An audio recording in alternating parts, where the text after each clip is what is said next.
Celebrating Women Who Tell Our Stories is the national theme for the 2023 Women History Month, as it recognizes women in all forms of media and storytelling to include TV, print, radio, art, stage, screen, blogs, playwrights, authors, and more. WJAB-TV celebrates our own as we celebrate women who tell our stories, the Alabama A&M University edition. Here is Shonda Devine with her story. Hi, my name is Dr. Shonda Devine. I am in the music department where I serve as the director of voice studies. I am also the director of Dr. Wims's newly minted performance troupe, the Bulldog Beat, here at Alabama A&M University.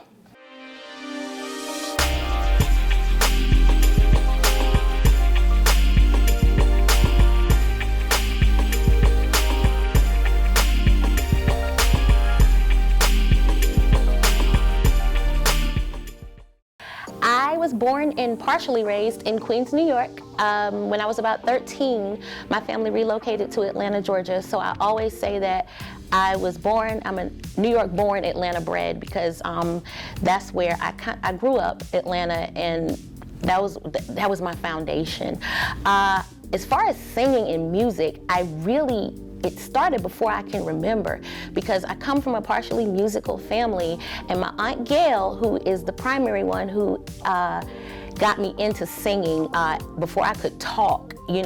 She was my caregiver, and we sang under the dining room table. We sang all over the house, and then my mother and my grandparents on both sides got me into singing in church. So music has always been a part of my life.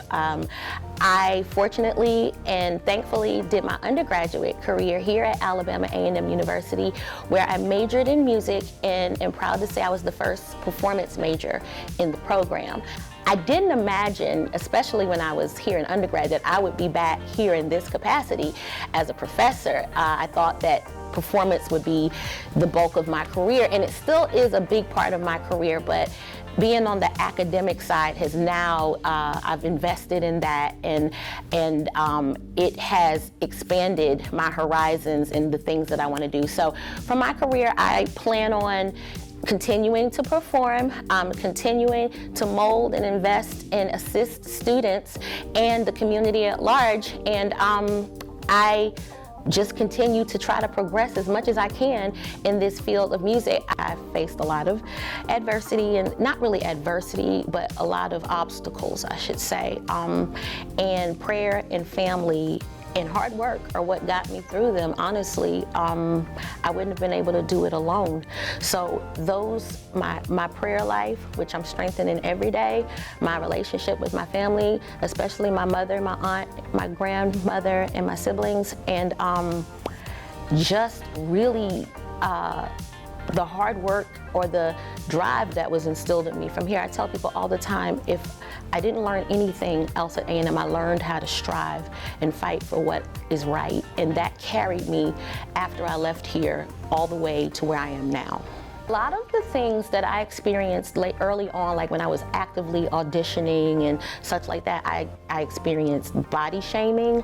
I experienced some colorism and racial issues, and that's just something that occurs in opera because, universally, opera typically is considered to be, and I say this with rabbit ears, a white person or Euroclassical or Eurocentric art form. So, you've got pioneers like Leontine Price and Shirley Verrett and George Shirley and such who broke barriers, but those barriers are still there. Now, they're looser than when they were pioneering, but opera singers, even those who are considered to be famous or more recognized, will tell you the same thing. At some point in their career, they've experienced some sort of racism. However, in the same breath, things are a lot better.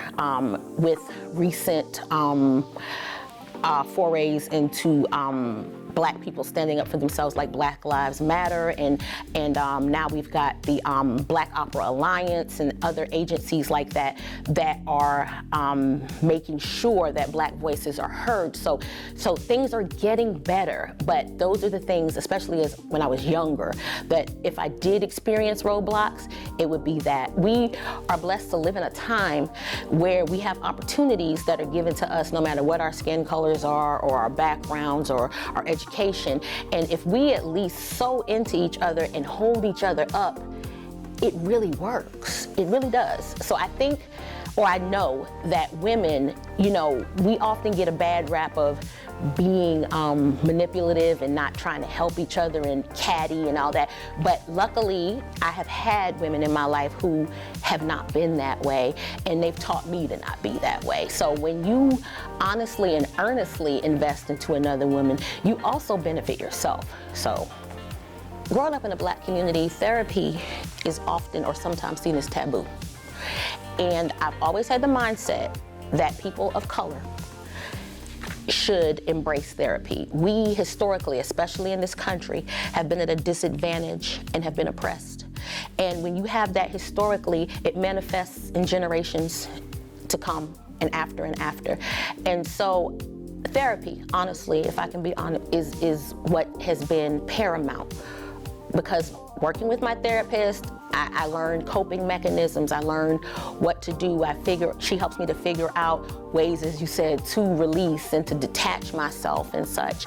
I have a tendency of not knowing when to stop.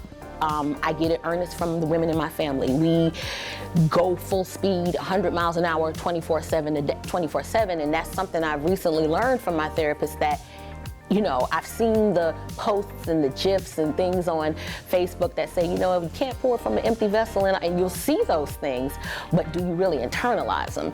And that's what I started to see, that, okay, yes, you do have to take time to regroup so that you can be what you want to be for other people. And actually, therapy has been a great outlet for me with that. I have learned that mistakes don't define you. Mistakes are teaching opportunities to help you to become better and also teach somebody else. I often tell this story because I try to encourage students. I initially came to Alabama A&M University in 1994. I flunked out the whole year. I came back 10 years later. I had to humble myself because I was in classes with 18-year-olds at 28 years old. And the mistake there was, do what you need to do to get things done. And I'm not saying that I wish I could have done it right, because whatever God destined for me, that's what happened. I believe that that experience actually helps me to inspire students. I've talked to administration about my journey. I know that it's a rarity. I don't puff myself up or think it's clout. I think that my experience was used to educate and inspire others. When you know something for yourself and you can stand on it and give facts and data or whatever the case may be in whatever field or genre you're in, no one can stop you. So do yourself a favor and educate yourself. It goes outside of the classroom. It's not just everything you learn in the classroom, it's outside of the classroom too. So, you know, when you do that, you empower yourself and you make yourself strong enough, and you have something there that no one can take from you, but you still gotta stay humble.